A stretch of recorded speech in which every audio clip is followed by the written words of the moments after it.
In December 1977, a panel of 25 journalists selected by the prestigious France football magazine cast their votes for the Ballon d'Or. In third place, just ahead of Johan Cruyff, was Michel Platini, Nancy's impishly skillful forward who had just enjoyed what would remain the best goal-scoring season of his career and would, in a few years, go on to win the award for an unprecedented 3 successive years. Ahead of him was Kevin Keegan, the implausibly muscular election centre-forward who had won every trophy on offer with Liverpool and had just jetted off to join German giants Hamburg. He would take home the award the next 2 years running. The real object of the journalists' affections, though, was a scrawny, hunched figure with a messy blonde perm and an uncertain stare. Alan Simonsen did not look much like an elite athlete, but he certainly played like one, a free-roaming forward for Borussia Mönchengladbach with explosive pace and an unerring finish. Mönchengladbach were in the midst of the sort of imperial phase that is these days associated with their Bavarian counterparts, winning the German title 3 years on the trot and reaching the 1977 European Cup final. It was time their starman got his due recognition. 2 years and 28 Bundesliga goals later, with his contract running down and various green-eyed vultures circling, Simonsen did what any self-respecting footballing superstar would: he made a beeline for the bright lights of Barcelona. In his first season there he was the club's top scorer. In his second he helped them to a Spanish Cup win. In his third, his predatory header in the Cup Winners' Cup final paved the way for another trophy and gave him the distinction, which stands to this day, of being the only player to score in the finals of the European Cup, UEFA Cup and Cup Winners' Cup. So far, says sporting megastar. Not so much the next part, though. Within months of his cup final heroics, Simonsen, in his sporting prime at 29 years old, had departed the Nou Camp to join the ranks of Charlton Athletic, and was gearing up for a grueling season in the English Second Division against the likes of Grimsby Town and Carlisle United. Embed from Getty Images. If the development in retrospect has the ring of Escape to Victory meets The Twilight Zone, it seemed no less bizarre at the time. The move was the brainchild of that ever-perilous footballing character, the recklessly ambitious chairman, in this instance Mark Hullier, a big thinking club exec, and, at 28, a ludicrously young one, who, in the grand tradition of his trade, saw an exotic glamour signing as the best way to boost his club's ailing fortunes. In the summer of 1982 Hullier was a man in trouble.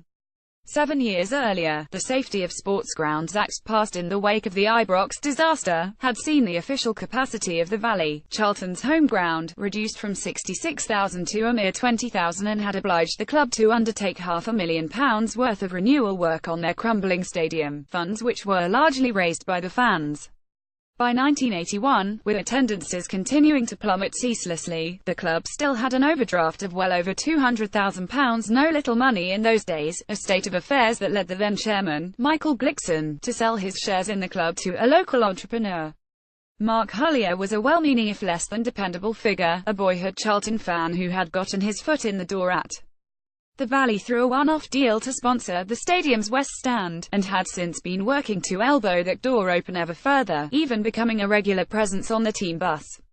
Already frustrated with this businessman's self-appointed proximity to first-team affairs, Charlton manager Alan Mullery responded to Hullier's takeover by announcing his immediate resignation.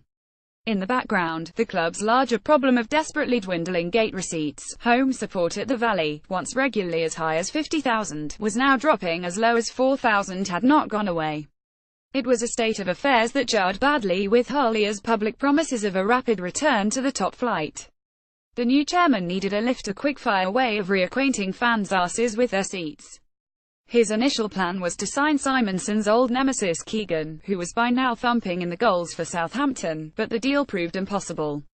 His fortunes would be turned, however, by Barcelona signing a pudgy whippersnapper named Diego Maradona, who had distinguished himself at that summer's World Cup with a soon-to-be-familiar mix of sumptuous attacking and deadly violence, in this case, a couple of goals against Hungary and the application of his studs to the genitals of Brazil's João Batista, the latter of which proved his final act of the tournament.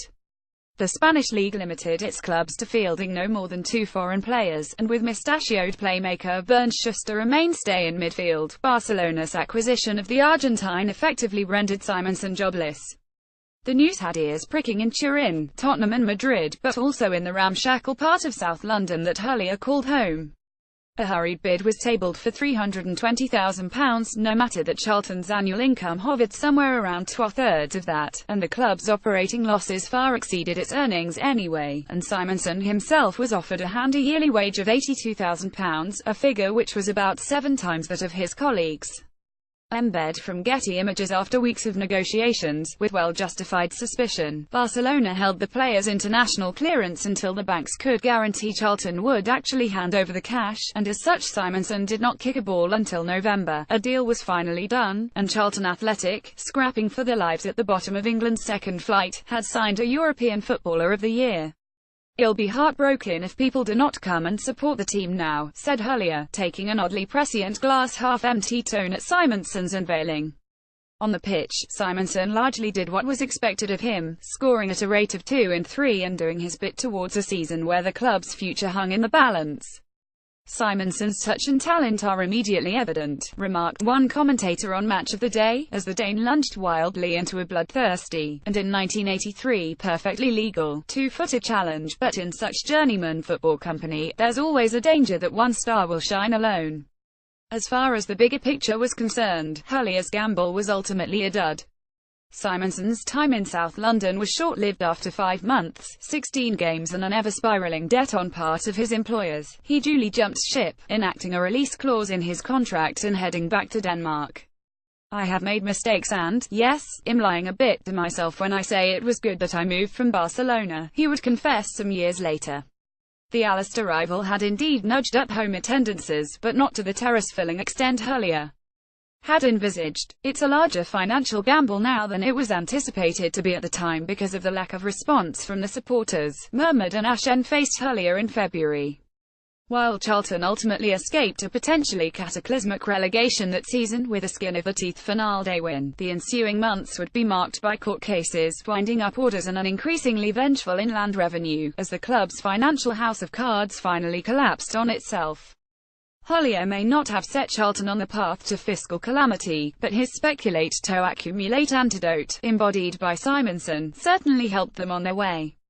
It was a path that led to the administration and reformation of the club in 1984 and ended, in September 1985, with the club being forced out of their home. The Valley, Charlton's ground since 1919 and once the biggest in the English League, had reached a state of untenable disrepair, and the destitute club could not afford to revamp it. 7 years of ground sharing with Crystal Palace at Selhurst Park would follow. To say that a Ballon d'Or winner contributed to that wretched chapter of Charlton's history would be wrong. But, through little fault of his own, Alan Simonsen remains perhaps the most enduring emblem of it.